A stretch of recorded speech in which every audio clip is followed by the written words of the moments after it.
आखिरकार दाढ़ी यानी भामसेन कुंवर ढोला के सामने हकीकत बयां करना आरंभ करता है।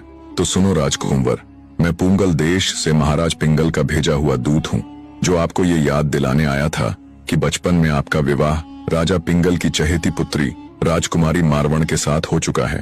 भामसेन राजकुंवर के साथ राजा पिंगल और राजकुमारी मारवण के बारे में विस्तृत चर्चा करता है। फिर वो राजकुंवर के आगे राजकुमारी मारवण के रूप सौंदर्य का बखान करता है और कहता है, कुंवर सा वो दिखने में ऐसी कि सुंदरता की देवी भी उसके सामने तुच्छ नजर आए। उसके मृग से नयन, लंबे केश, चंद्रमुखी सा चेहरा, बगुले सा रंग, कंचन जैसी कामनी, और इसके आगे मैं क्या कहूँ, मारवण तो साक्षात रूप का अवतार है।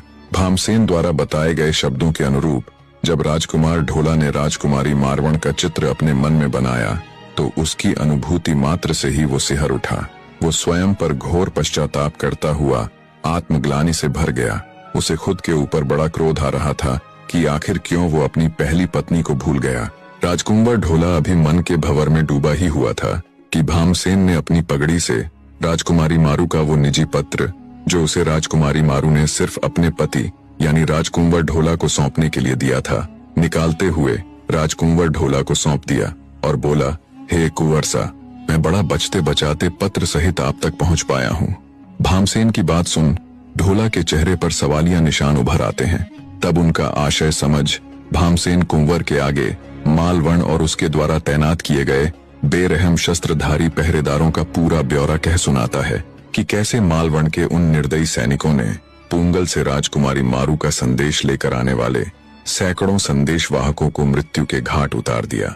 आगे भामसेन बोला, मैं बड़ी ही मुश्किल से छल कपट का सहारा लेते हुए राजकुमारी मारवण का ये पत्र आप तक पहुंचाने में सक्षम हुआ हूँ।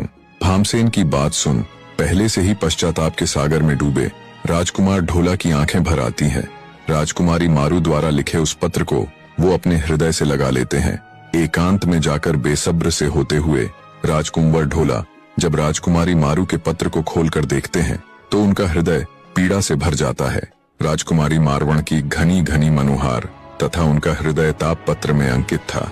उस पत्र में राजकुमारी मारवण द्वारा अपने पति ढोला से वहां आने और उसको ले जाने के लिए बार बार की गई हार्दिक विनतियां थी, और उन विनतियों के साथ राजकुमारी मारू ने अपने हृदय की गहरी पीड़ा का हाल उस पत्र के द्वारा बयां किया हुआ था।